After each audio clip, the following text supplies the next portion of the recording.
The sun wasn't a star, it was a hammer. It slammed down on Aara's skull with every staggering step. Her lips were cracked and peeling roadmaps of pain, and her throat felt like she'd swallowed a fistful of sand. Every breath was fire. Before her, the world shimmered, a hazy mirage of heat and hopelessness. She was nothing, less than nothing. A piece of trash tossed out into the wastes, left to be scoured away by the wind. Deep down, she knew the truth. This was the end she deserved. Failed us. Shame. Worthless Omega. The whispers came on the hot wind, slithering into her mind like snakes. They weren't her thoughts. Not anymore. For months, they had been her constant companions, a chorus of ghosts recounting sorrows she'd never lived and deaths she'd never seen. They were the symphony of her decay, the proof that she was broken beyond repair. Her only goal, her only reason for still putting one foot in front of the other, was the thorny, skeletal bush she saw 100 yards away. Shade. It was a pathetic prize, but it was the only one left in her world. Maybe it was fate that she tripped. Her ankle twisted on a loose rock, and she went down hard, the impact jarring the air from her lungs in a pathetic puff of dust. Weak. Always so weak. Can't even stand. "Shut up," she rasped, the words scraping her throat raw. She didn't know what scared her more, the voices that weren't hers or the gnawing emptiness that was. She crawled the last few feet. With every heartbeat, the effort grew larger, more monumental. Her fingers, raw and bleeding, finally clawed at the thin, thorny branches of the bush. The shade was a lie. It was a threadbare patch of relief that did nothing to stop the sun's assault. Still, she slumped beneath it, her body screaming for water, for release, for an end. The whispers swirled, louder now, a vortex of misery threatening to pull her under for the last time. "He never loved you. A means to an end. Should have died with the others. That silver dagger." A silver dagger? What did that mean? No matter how hard she tried, she couldn't make sense of the fragments. They were just noise, pain, proof of her madness. Her eyes fluttered shut, ready to give in, ready to let the sun and the whispers peel her apart layer by layer. But then a new voice cut through the chaos. It wasn't a memory of sorrow. It was sharp, clear, and filled with a venom that felt sickeningly familiar. "Lyra." In that moment, her eyes snapped open. The name wasn't a random sorrow. It was a name she knew, a name she'd tried to forget. As if pulled by a string, a jolt of pure, cold adrenaline shot through her, a feeling so alien after months of numbness that it felt like being struck by lightning. The shock of it, the recognition, was a fresh new kind of torment. What's worse, the single, clear name was somehow more terrifying than all the jumbled chaos that had come before it. Why that name? Why now? The question echoed in the sudden silence of her mind, a silence that was more deafening than the noise it replaced. Meanwhile, hundreds of miles away, the air was cold. It was a damp, ancient chill that clung to the stone walls of the Lycanus stronghold, a cold that had nothing to do with the weather, and everything to do with the silence gripping the throne room. Alpha King Kael sat on his throne, a brutal thing of carved obsidian and petrified wood, and listened to the grim report from his head healer, a she-wolf named Anya, whose face was etched with a sorrow that mirrored his own. Her voice was low, but it carried in the oppressive quiet. "3 more this morning, Alpha King," she said, her hands twisting in the fabric of her robes. "Jorik's youngest son, and the twin daughters of the Border Patrol captain. They just stopped. The lethargy took them in their sleep. Their life force. It's like a candle flame being slowly pinched out." Kael's hands clenched into fists on the arms of his throne, the only outward sign of the cold fury icing his veins. His knuckles were white mountains on a landscape of rage. He was an alpha, a king. An enemy was something to be met with fang and claw. A threat was something to be torn apart. But this was a ghost. a creeping, silent plague that stole the young, leaving their bodies unmarked but their spirits hollowed out. He hated this helplessness, because an alpha was meant to act. His council, a group of grim-faced senior wolves, stood before him. "We must isolate them," one of them, a grizzled beta named Valerius, urged. His voice was rough, pragmatic. "The sickness spreads through proximity. It has to be. We build a quarantine ward at the far edge of the territory. We send the afflicted there. It is the only way to protect the rest of the pack." "Protect them?" Kael's voice was a low growl, a dangerous rumble that made the very stones seem to vibrate. The sound was quiet, yet it silenced Valerius instantly. "You mean abandon them? You mean we should throw our sick out to die alone because we are too weak to find a cure? Is that the strength of the Lycanus pack, Valerius? To cut off its own limbs because of a splinter?" Valerius bowed his head. "Of course not, Alpha. But what else can we do? We are fighting smoke." Truth be told, Kael had no answer, and that was what fueled his rage. More importantly, it was a direct challenge to his authority, a weakness he could not afford to show. He remembered his father telling him a story once about a great famine that had struck the pack generations ago. His ancestor hadn't hoarded the food. He had starved with his people, and because of that, they had found the will to survive together. Was he any less of a king? Before he could answer, the great wooden doors to the throne room swung open. A scout captain, breathless and mud-splattered, strode in and knelt. "Alpha King," the scout panted, his eyes wide with something Kael couldn't read. Urgency? Confusion? "We were on patrol near the Lunaris border, in the Unforgiving Lands. We found something." Kael leaned forward, his golden eyes narrowing into slits. The air thickened. "What did you find?" The scout swallowed hard. "A woman, Alpha, an Omega by her scent. She's unconscious, but that's not it." He hesitated, as if the words themselves were dangerous. "She has the sickness. We can feel it on her.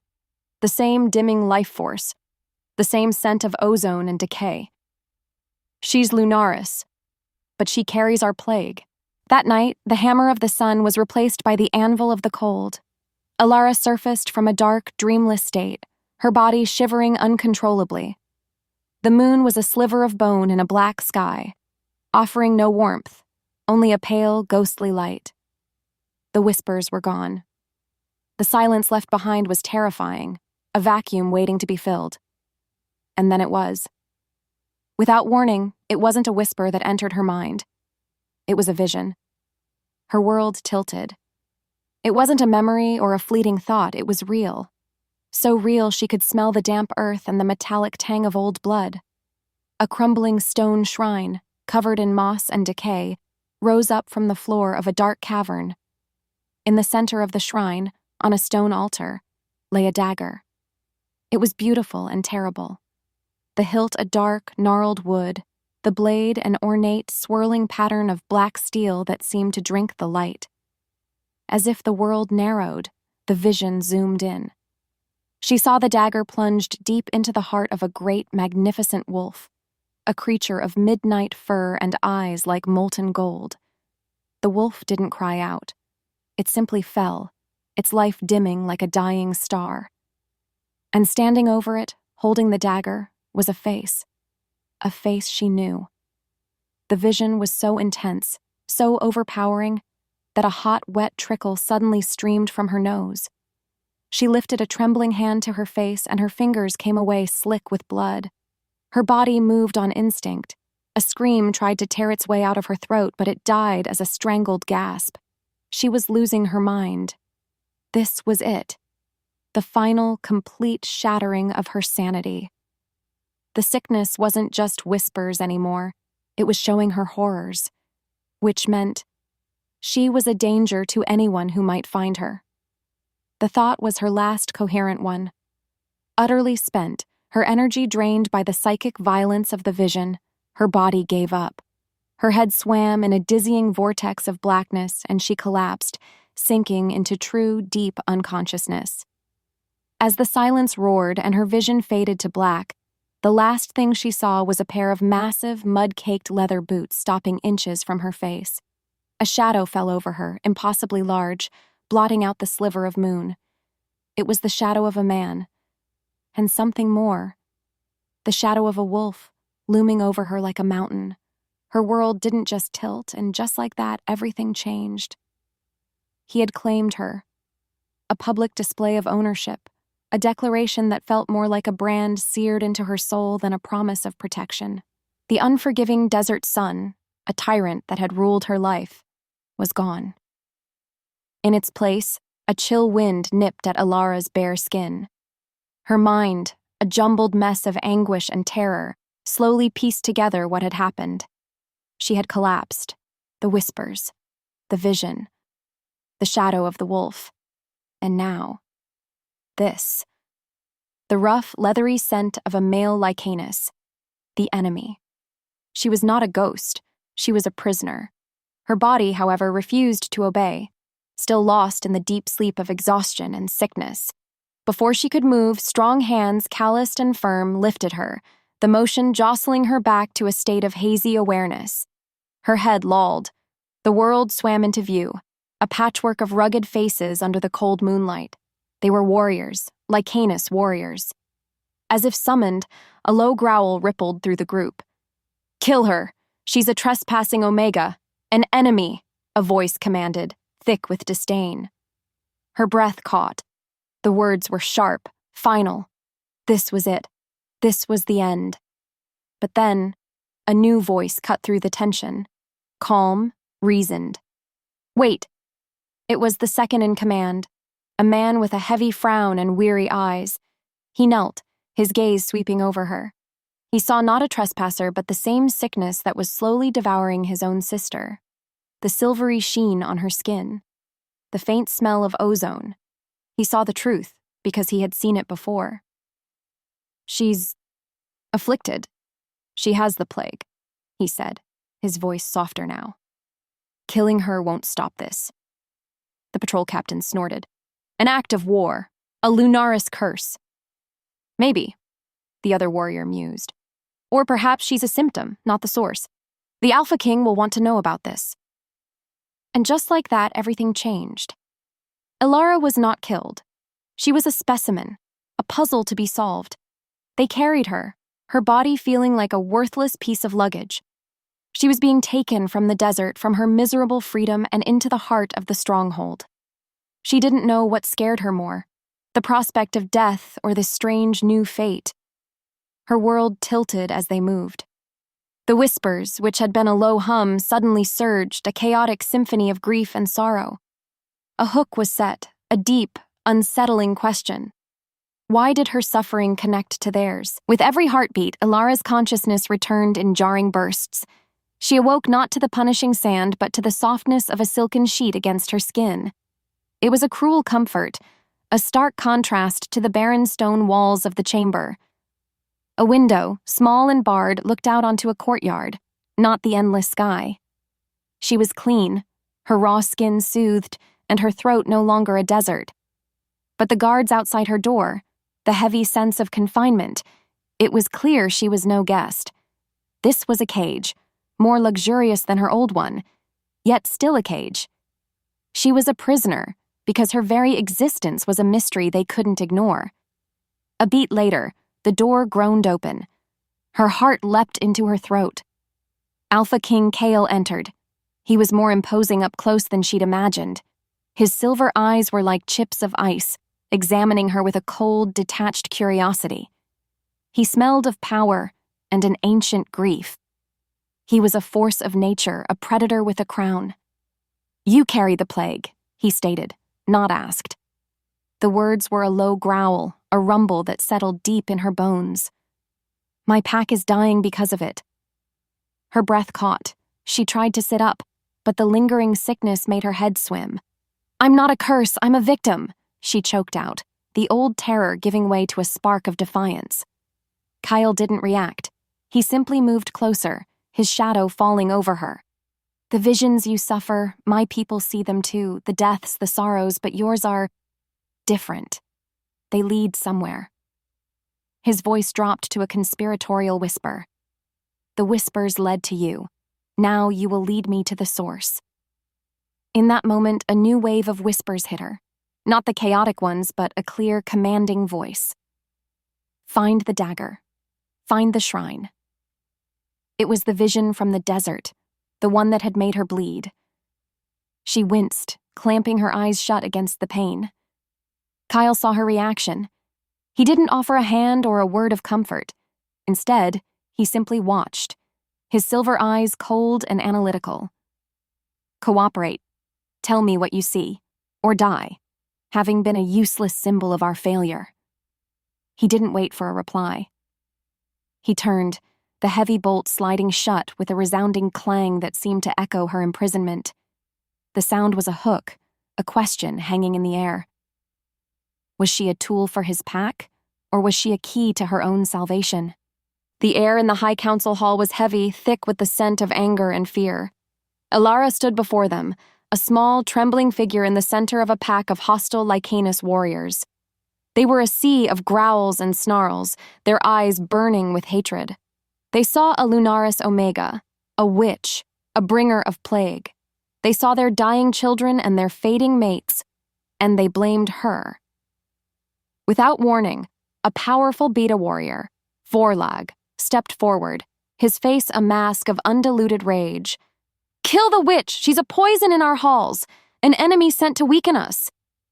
His words were a match to tinder. The shouts grew louder. The tension in the room was a tangible thing, a coiled snake ready to strike.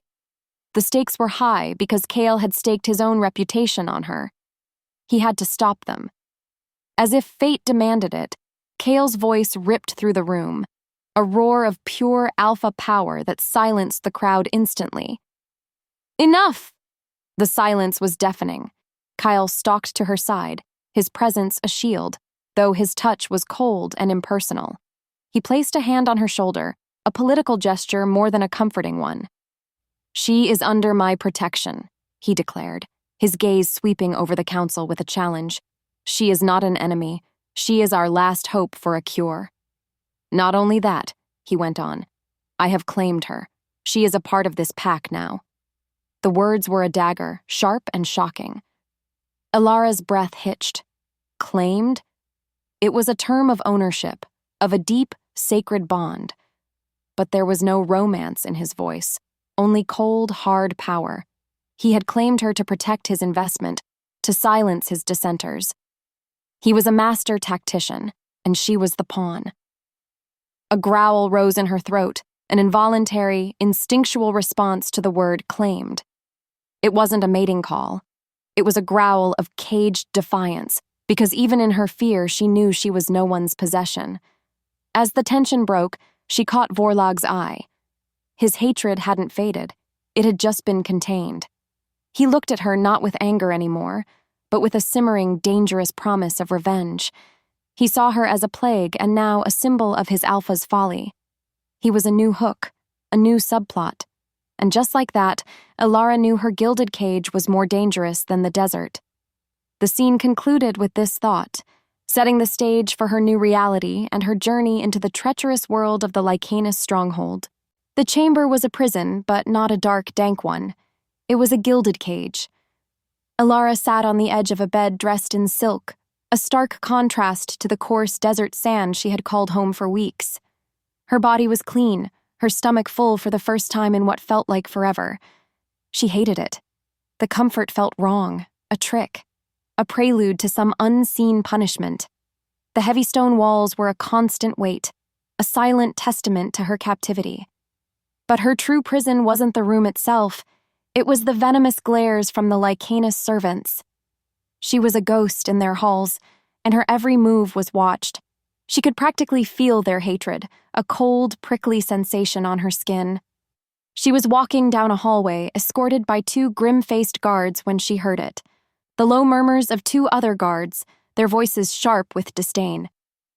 Lunaris witch, one of them spat, his voice thick with contempt, brought the plague upon us.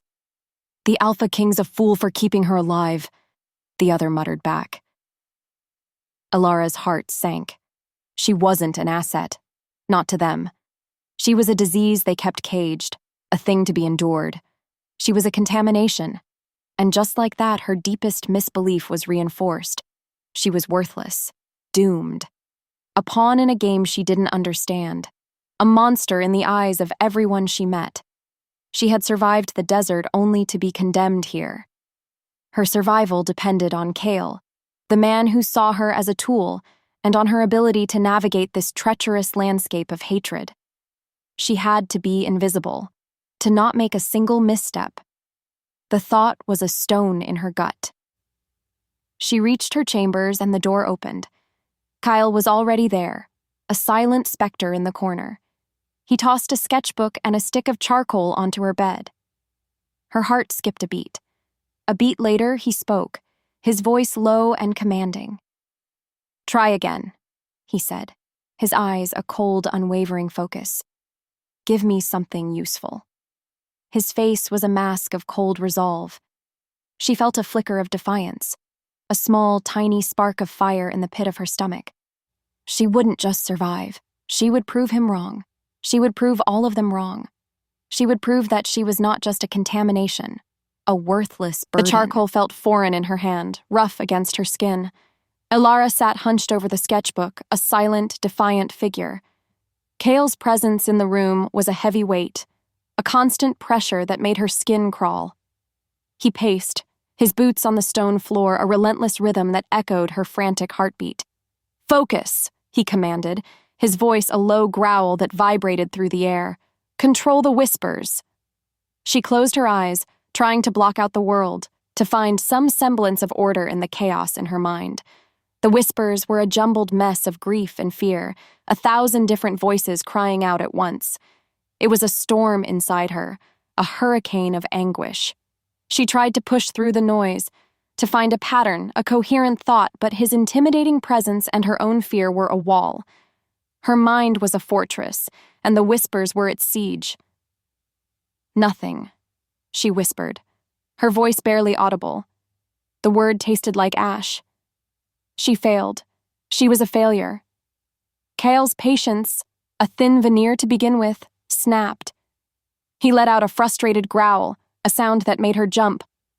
"My pack is dying. Do not waste my time again." He left in a huff, the door slamming shut behind him, the sound echoing her humiliation. She was not just a failure in her own mind, she was a failure in his. Her worthlessness was proven, a cold, hard truth she couldn't escape. Her hope, a fragile, nascent thing, crumbled to dust. She was a disappointment, a useless specimen who couldn't even perform her one task. The silence in the room was deafening, a roaring emptiness that swallowed her whole.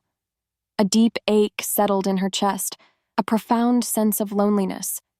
She was alone, trapped, and utterly useless. Aara was alone in her chambers, the sketchbook a silent challenge on her bed. She was no longer just a prisoner. She was a failure, a burden. A sliver of defiance sparked in her, a tiny, defiant ember in the darkness of her despair. She would prove him wrong. She would prove herself wrong. She would prove that she was not just a contamination, a worthless burden. She closed her eyes, not to block out the whispers, but to listen to them. She recalled the vivid vision from the desert, the intricate details of the dagger and the shrine. She focused not on the voices, but on the feeling behind them, the emotion, the intent. She channeled her fear into a fierce, unwavering focus. With a newfound resolve, she pushed through the noise, her charcoal stick moving with a frantic, artistic energy. The images she had seen, the ornate dagger and the crumbling shrine, took shape on the page, clear and precise. This was her first small success, a step from being a passive victim to an active participant. She had produced something tangible, something real, something that might save her. The charcoal felt rough in her hand. Aara's world had shrunk to the blank page before her. The whispers in her head were a chaotic, tormenting storm, but she refused to let them win. A tiny ember of defiance flickered in her chest, a desperate need to prove her worth. To him, to them, to herself. She was not a worthless burden. She wouldn't be. Not anymore. As if fate demanded it, she closed her eyes, not to shut out the whispers, but to listen to them. She reached back into her memory, to the vivid, terrifying vision from the desert, the ornate dagger, the crumbling shrine. She focused on the feeling behind the voices, the raw emotion. It was like trying to catch a single drop of water in a torrential downpour, but she was a survivor. She was a fighter. She channeled her fear into a fierce, unwavering focus. With a newfound resolve, she pushed through the noise, her charcoal stick moving with a frantic, artistic energy. The images she had seen, the ornate dagger and the crumbling shrine, took shape on the page, clear and precise. She had produced something tangible, something real. With every heartbeat, she felt her power grow. She was a passive victim no longer. She was an active participant. Her hands, once trembling with fear, were now steady, sure. She left the drawing on her bed for Kael to find, a silent act of compliance and defiance. A message. I'm not just a prisoner. I'm a key. The drawing was a silent plea, a desperate hope that he would see her not as a tool, but as a person. Maybe it was a risk, but what did she have to lose? Kael found the drawing and his world tilted. The ancient shrine, its forbidden name etched in old Lycanus lore, was a place of immense, dangerous power. He was an alpha king who prided himself on logic, on strategy, but this was different. He knew in his gut that Aara wasn't just a random omega. She was something more. He led her to his private library, a chamber filled with ancient scrolls and forgotten knowledge. The scent of old paper and dust filled the air, a scent of history and secrets. He watched her as she moved, a fragile figure in this world of stone and power. He saw her touch a specific scroll case, her fingers tracing the worn carvings, and in that moment, everything changed. A powerful, coherent vision seized her. She saw it all. The whispers coalesced into a single narrative, a scene of betrayal and ambition. She saw an ancient ritual, the dagger, the shrine, and she saw the face of her former pack sister, Lyra. Lyra's face, a mask of ambition and malice, whispered an incantation, and the curse was unleashed. The plague was not an illness. It was a magical curse, and Lyra, the person Aara had trusted, was the orchestrator. The vision ended, leaving Aara in a state of shock, betrayal, and a surge of furious clarity. Her exile, her sickness, her suffering. It was all a deliberate act by someone she trusted, someone she considered family. She looked at Kael, her eyes blazing with a new fire. The space between them burned with a shared understanding. I know who did this, she said, her voice shaking with rage. The words were not a whisper, but a declaration. A promise. Kael's eyes, once cold and guarded, now held a new light. He fully believed her. The evidence was in her drawing, in her eyes, in the very air between them. He no longer saw a specimen. He saw a partner. Their dynamic shifted into a true, albeit reluctant, partnership. They pored over the ancient scrolls together, Kael's pragmatism and her visions working in tandem. He realized that Lyra must be after the dagger, the artifact that had amplified the curse, to control its power. Their goal was no longer just to find a cure, but to break a curse and stop a traitor. The stakes became deeply personal for Aara, and the ticking clock of the plague became even more urgent. They were running out of time. With every heartbeat, another member of his pack could be lost. Kael issued a command to his most trusted scout, a beta warrior named Rylan, the same man who had saved Aara in the desert. Prepare a small party. We ride at dawn, and no one is to know our destination. Rylan, his face a mixture of surprise and resolve, nodded. Yes, Alpha. He looked at Aara, a new respect in his eyes. He saw not a witch, but a key to his sister's survival. He saw not a lunaris omega, but a partner to his alpha. The pack was dying, and this was their last hope. As if the world narrowed, Aara watched them leave. She knew with a certainty that chilled her to the bone that this journey was their only chance. A single glance at Kyle's face, a look of grim determination, solidified her resolve. They were in this together. The air was a biting knife, a stark contrast to the oppressive heat of the desert. Aara was out of her gilded cage, but she was in a different kind of prison, a dangerous, unfamiliar wilderness with her former enemies. She rode beside Kyle, the silence between them a living, breathing thing. Her visions, once a maddening torment, were now her compass, a map of betrayal and forgotten power. She was anxious, but a strange sense of freedom, a fierce resolve burned in her chest. She was no longer just a prisoner, a victim.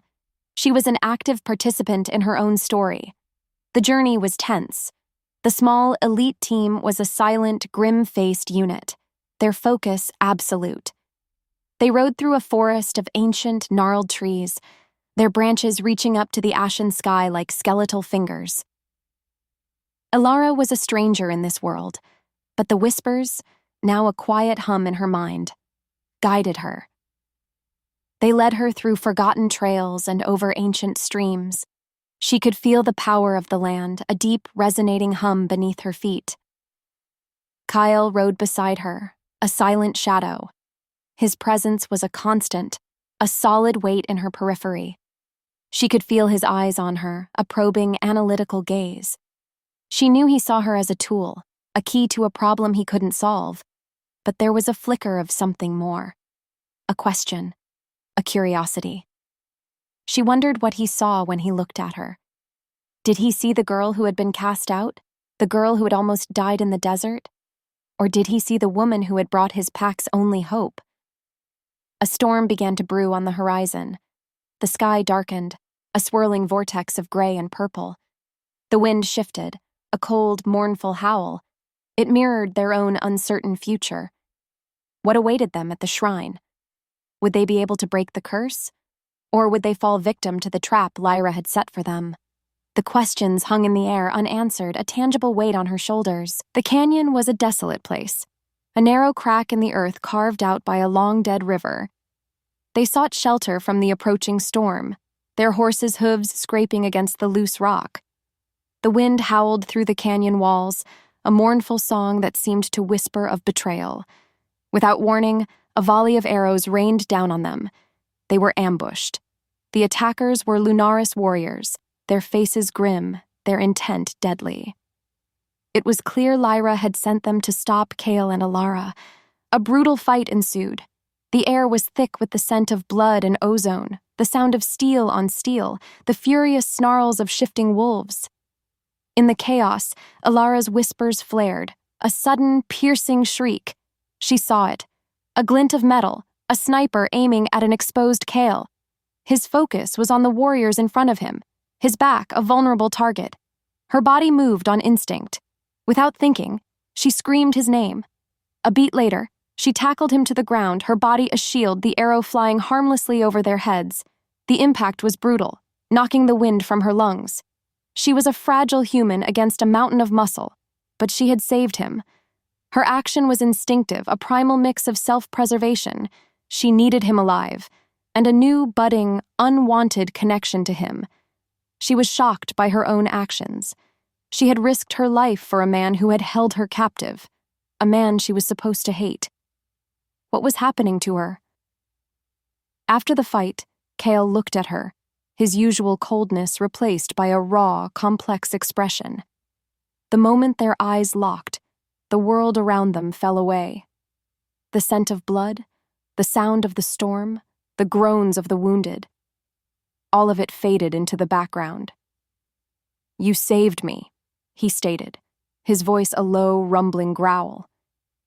It wasn't a question. It was a statement of fact, a puzzle he couldn't solve.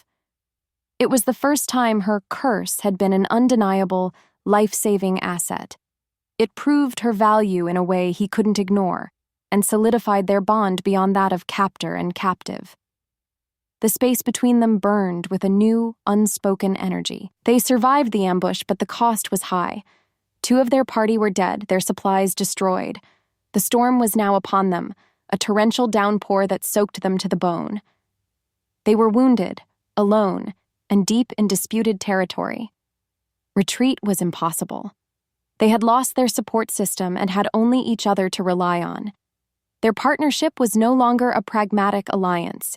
It was something much stronger and more personal. As the silence stretched, the emotional walls between them began to crumble under the immense pressure of their shared desperation. They were 2 halves of a whole, bound together by a curse, by a common enemy, and by the undeniable, life-saving connection that had just saved them both.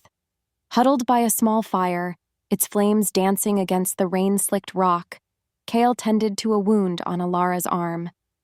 His touch was unexpectedly gentle, a stark contrast to the Alpha she had known. The intimacy was both a comfort and a complication. She watched him, his brow furrowed in concentration, his hands surprisingly deft. He was a king, a warrior, a protector. And in this moment, he was just a man, tending to her wounds, his guard down. Her heart skipped a beat. She didn't know what scared her more, the possibility of dying in this wilderness, or the possibility of falling for the man who had been her captor. The air thickened. The space between them burned with an unspoken truth. The world was cold and dangerous, but in the small circle of firelight, they were safe. They were together. They were a team. And just like that, everything changed. The roar of the waterfall was a cruel, mocking sound. It promised a new beginning, a fresh start, but it was a lie.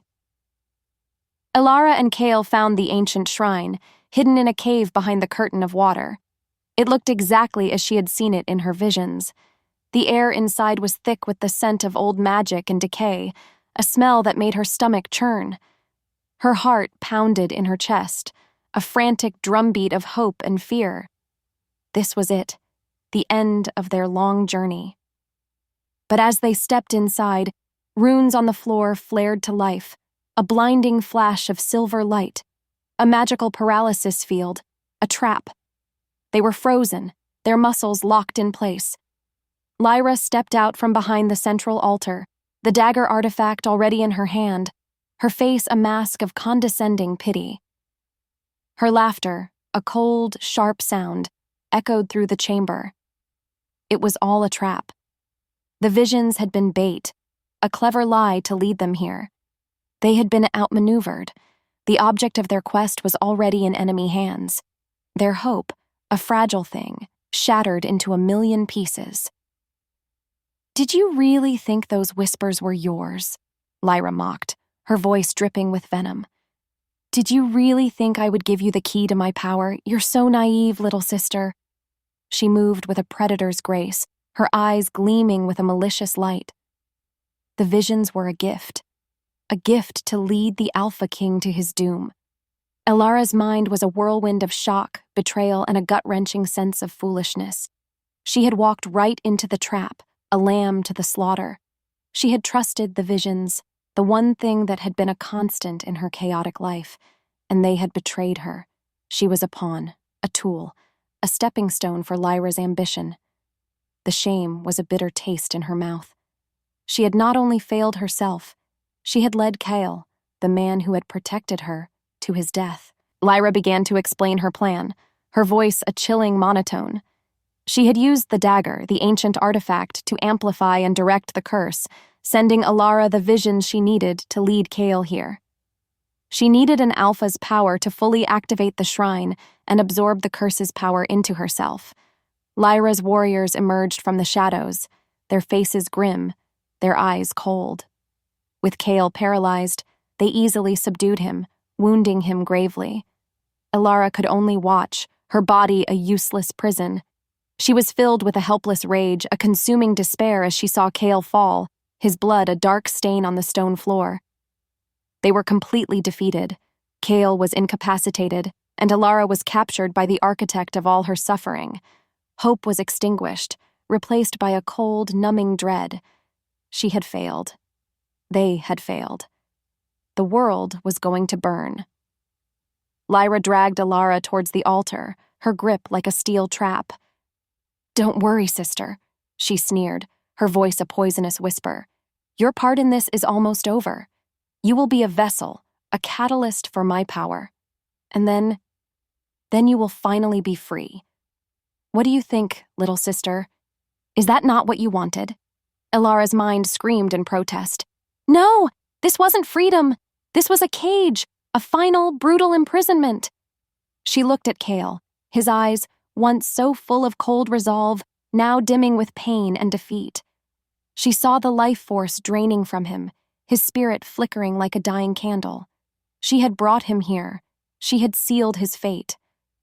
The guilt was a physical weight, a crushing stone on her chest. Lyra placed the dagger on the altar and began the ritual, her chant a low melodic hum that resonated with the ancient power of the shrine. The whispers in Aara's head screamed, a frantic, chaotic symphony of pain and fear.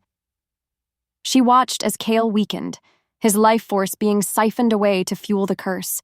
She could feel his pain, a dull, throbbing ache in her own chest.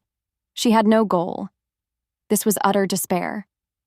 She closed her eyes, wishing for it all to end, finally accepting the misbelief she had fought against for so long. She truly was a worthless burden. Her journey, her hope, her small victories, they were all for nothing. They had only led him to his death. She had failed everyone, including herself. She was a failure. She was a monster. The words were a mantra in her mind, a cold, hard truth she couldn't escape.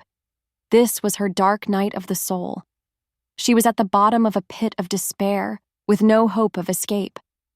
She was a ghost, a hollowed-out husk. As Lyra's chant reached a crescendo, a single new voice cut through the chaos in her mind. It wasn't a whisper. It was a statement. A calm, powerful, ancient voice that resonated with a truth that transcended all logic. It was not a voice of anguish, but a voice of power. The blood does not lie. The words were a jolt of ice in the fiery pit of her despair. The blood. Her blood. Lyra's blood. The blood of the wolf. What did that mean? What was this voice? Hope, a tiny defiant spark, flickered in the darkness of her mind. The cold, unforgiving stone of the shrine floor was a stark contrast to the burning fire of betrayal in Aara's heart. Lyra's face, once a comforting sight, was now a mask of malicious triumph. The dagger in her hand, a thing of ancient, forbidden power, hummed with a dark energy. Kael, her protector, her reluctant partner, was on the ground, his lifeblood seeping into the stone, his pain a raw, visceral thing she could feel in her own chest. She was helpless, a useless prisoner in a body that wouldn't move, a witness to the unraveling of her world.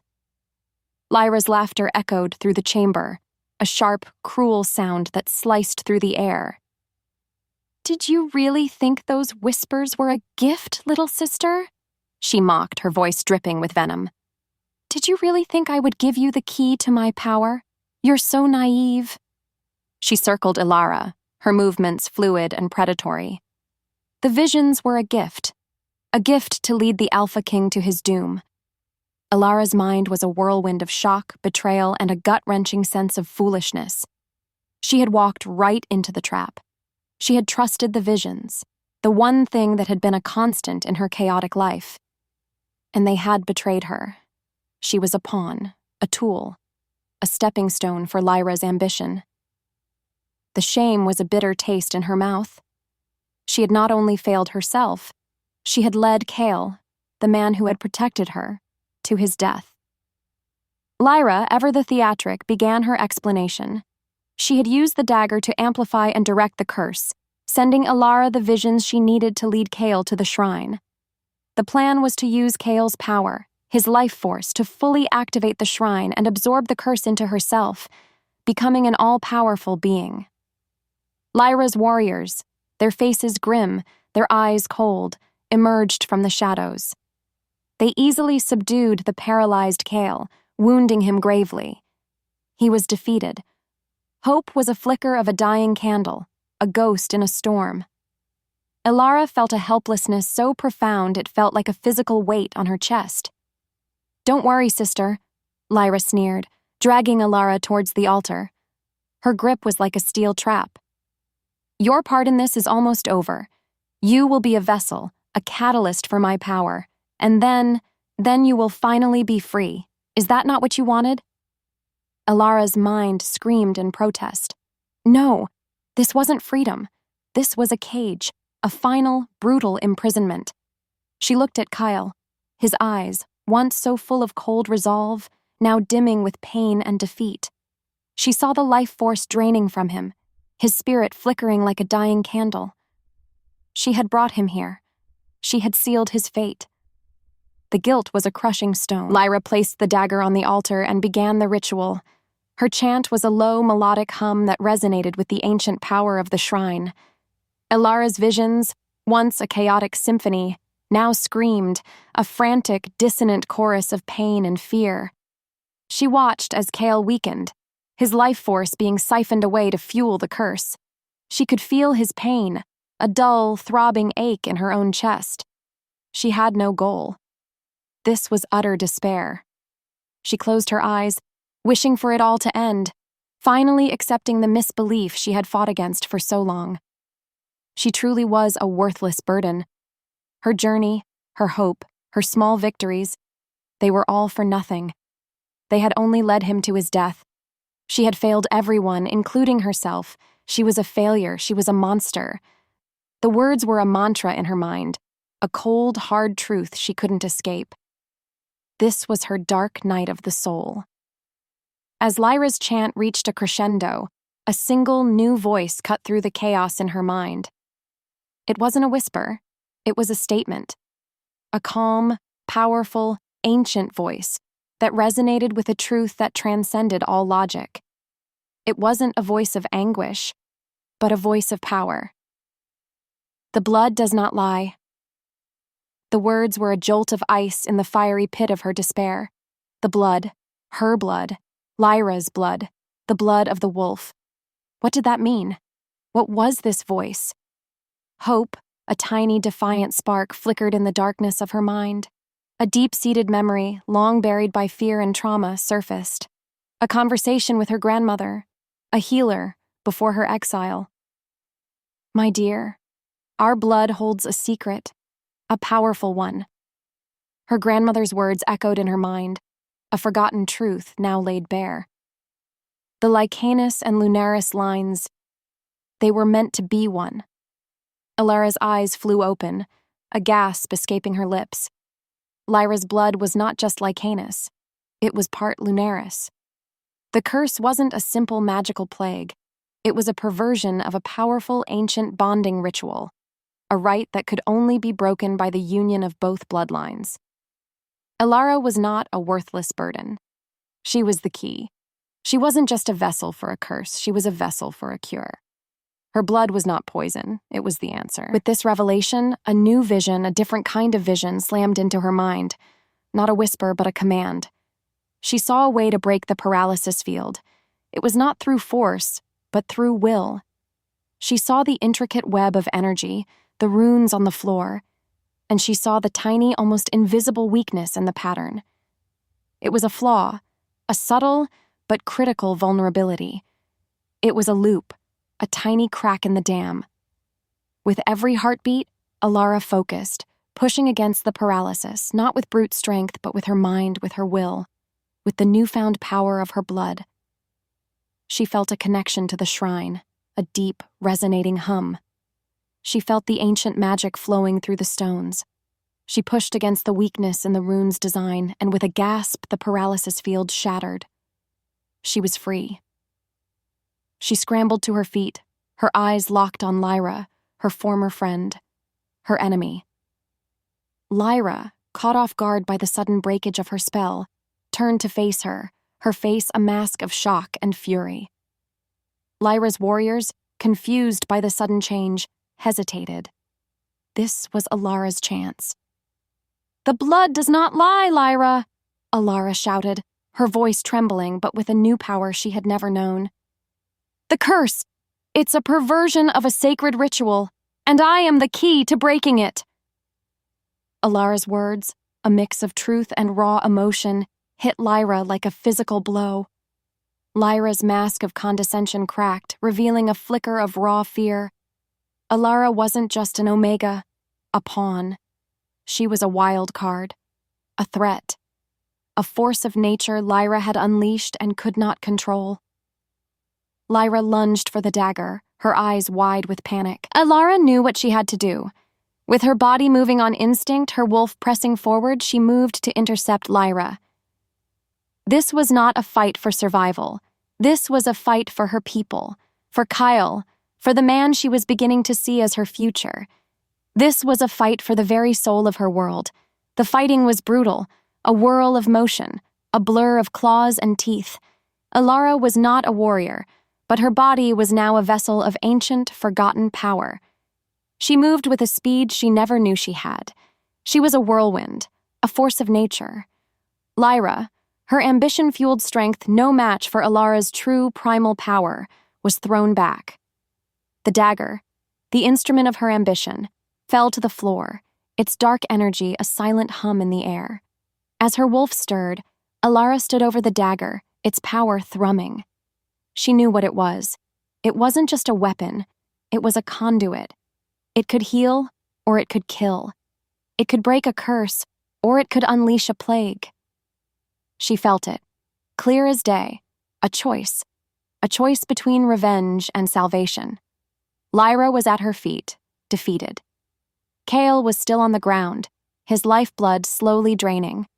The fate of both packs, of both their worlds, rested in her hands. The wind carried his name, a faint whisper in the quiet that followed. Kael. Her soul answered. A growl rose in her throat. Her world tilted.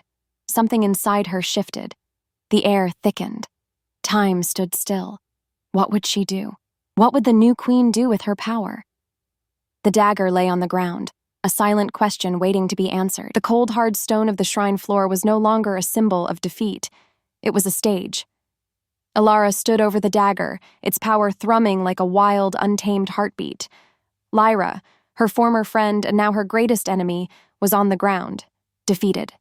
Kael, the man who had been her captor and was now her partner, lay wounded, his life force ebbing away. The fate of their packs, of their two worlds, rested in her hands. She had a choice, a terrible, beautiful choice. She could choose revenge and use the dagger to destroy Lyra, or she could choose salvation and use its power to heal Kael, to break the curse. The wind carried his name, a faint whisper in the quiet that followed. Kael. Her soul answered. It was a clear, undeniable truth. Her heart, once a terrified, frantic drum, was now a steady, resolute beat. A growl rose in her throat. This was not the growl of a monster. It was the growl of a queen, a protector, a healer. Her world tilted. Something inside her shifted. The air thickened. Time stood still. Aara picked up the dagger. Its handle was warm, almost alive, a perfect fit for her hand. Its power flowed through her, a rush of ancient magic that hummed in her veins. It was a feeling of pure, unadulterated power. And in that moment, she understood everything. The whispers, the visions, the curse. They were not a weakness. They were a gift. A sacred, ancient gift from her ancestors. A powerful connection to the magic of the land. A magic meant to be shared, not hoarded. She knelt beside Kael, her hands trembling, not with fear, but with the sheer weight of her power. She held the dagger over his chest, its glowing blade a beacon of hope in the darkness. She closed her eyes and focused, not on the power, but on the connection, on the bond they had forged in the crucible of their shared struggle. She channeled the magic, a pure white light flowing from the dagger, through her and into him. It was a transfer of energy, a merging of souls, a ritual of healing that transcended all logic. Kael's eyes, once dim and defeated, flared open, a bright, vibrant gold. The wound on his chest, a dark, gaping hole, began to close. the flesh knitting itself together, the blood disappearing into his skin. The curse, a black, viscous tendril of magic, was drawn from him, through Aara and into the dagger where it was consumed, purified, and transformed into a cleansing light. He was healed. He was whole. He was alive. Kael's eyes locked with Alara's, a deep, primal understanding passing between them. He stood, his strength restored, his presence a solid, powerful anchor in the chaotic chamber. He looked at Lyra, defeated on the ground, a shadow of her former self. He looked at Aara, a new light in her eyes, a new power humming in her skin. He spoke, his voice a low, rumbling growl, a sound of authority and reverence. You didn't just break the curse," he said, the awe in his voice a balm to her weary heart. "You didn't just heal me. You healed our worlds." Aara, with a single profound gesture, lifted the dagger. The pure, cleansing light it radiated spread throughout the chamber and then out, through the waterfall, into the forest, across the land, a wave of healing magic that cleansed the world of the plague, the sickness, the torment, the whispers. All of it was gone, replaced by a quiet, peaceful hum. And just like that, everything changed. Lyra was no longer a threat. She was a broken, defeated woman. The dagger was no longer a weapon of war, but a tool of healing. The shrine was no longer a trap, but a place of new beginnings. Aara was no longer a burden, a cursed omega. She was a queen, a healer, a leader. She was the one who had saved them all. In the quiet that followed, Aara and Kael stood together, a silent, powerful unit. The tension, the conflict, the betrayal. It was all in the past. Their shared future stretched out before them, a long, winding road of possibilities. They had faced a common enemy, they had fought a common battle, and they had emerged victorious.